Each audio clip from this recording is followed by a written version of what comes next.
ఇక Vijayawada west seat Sujana చౌదరికి కేటాయించడంతో Janasena నేత పోతిన మహేష్ అయితే తీవ్ర అసంతృప్తి వ్యక్తం చేస్తున్నారు.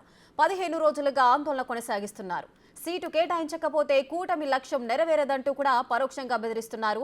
బీజేపీకి సీటు కేటాయిస్తే అది వైసీపీ అభ్యర్థికి మరింత బలం చేకూరుతుందంటున్నారు. కావాలంటే పవన్ బొమ్మ పెట్టుకునైనా ఇండిపెండెంట్ గా పోటీ చేస్తానని సవాల్ చేస్తున్నారు.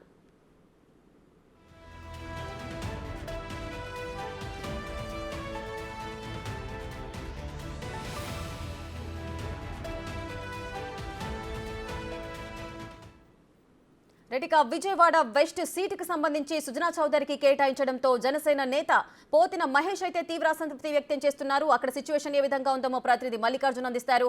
మల్లికార్జున్ చెప్పండి, ఈ సీటు సుజనా చౌదరికి కేటాయించడంతో జనసేన నేత పోతిన మహేష్ అయితే తీవ్ర అసంతృప్తి వ్యక్తం చేస్తున్న సందర్భాలు నెలకొన్నాయి. ఆయనను ఏ విధంగా సముదాయించే అవకాశాలున్నాయి? ఆయన మాత్రం ఇండిపెండెంట్ గా పోటీ చేస్తానంటున్నారు. ఆయన స్పందన ఏంటి? ఏం జరుగుతోంది అక్కడ? ప్రస్తుతం ఆయన నివాసం, ఆయన పార్టీ కార్యాలయం వద్ద కూడా మనం ఉన్నాము.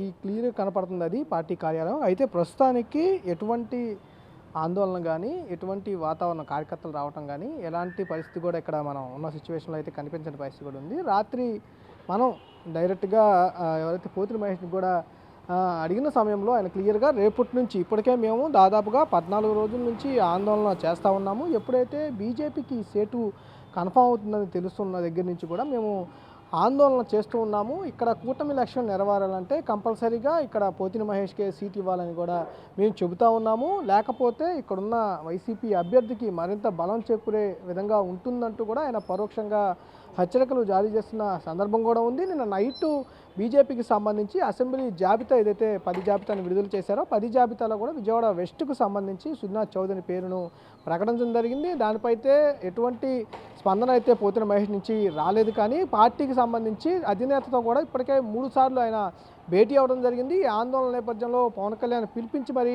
పార్టీ ఆఫీసులో మాట్లాడటం జరిగింది. కొంత అసంతృప్తి అయితే పోతిన మహేష్ పవన్ కళ్యాణ్ కూడా వ్యక్తం చేయడం కూడా జరిగింది. ఇదే సందర్భంలో కొంత బుజ్జగించే ప్రయత్నం కూడా పవన్ కూడా చేసినట్టు కూడా తెలుస్తూ ఉంది. ఎందుకంటే నిన్న సాయంత్రం పార్టీ కార్యాలయం నుంచి ఒక పత్రికా ప్రకటన కూడా జనసేన కార్యాలయం నుంచి కూడా విడుదల చేయడం జరిగింది. దాంట్లో పవన్ కళ్యాణ్ పేరు మీద ఆ పత్రికా ప్రకటన విడుదల చేయడం జరిగింది. ఎక్కడా కూడా పొత్తుకు సంబంధించి ధర్మాన్ని ఎవరు పాటించకపోయినా సరే వారిపైన కఠిన చర్యలు తీసుకుంటామంటూ కూడా అధినేత పవన్ కళ్యాణ్ నిన్న రిలీజ్ చేసిన ప్రెస్ నోట్లో కూడా వెల్లడించడం జరిగింది. అలాగే పొత్తులకు సంబంధించి మన త్యాగాన్ని ఎవరు మరవద్దు నేతలందరూ కూడా అని చెప్పి కూడా పవన్ కళ్యాణ్ సూచించడం జరిగింది. ఇప్పుడు పోతిన మహేష్ ఏం చేస్తారనే విషయంపై కూడా కొంత స్పష్టత రావాల్సిన పరిస్థితి కనిపిస్తూ ఉంది. ఎందుకంటే ఇప్పటి వరకు ఎటువంటి అసంతృప్తి అయితే నేతలు కానీ కార్యకర్తలు కానీ ఇంటి వద్ద వెల్లడించిన పరిస్థితి అయితే కనిపించడం లేదు. నిన్న 14 రోజుల పాటు, అంటే దాదాపు 14 రోజుల పాటు వాళ్ళు పలు ఆందోళనలు పలు సంబంధించిన కార్యక్రమాలు నిర్వహిస్తూ ఉన్నారు. డైరెక్ట్గా ఆయన కుటుంబంతో సహా పార్టీ ఆఫీస్లో కూడా ఆయన నిరాహార దీక్ష చేసిన పరిస్థితి కూడా మొన్న చూసాము. దానికి సంబంధించి నిన్న ఆయన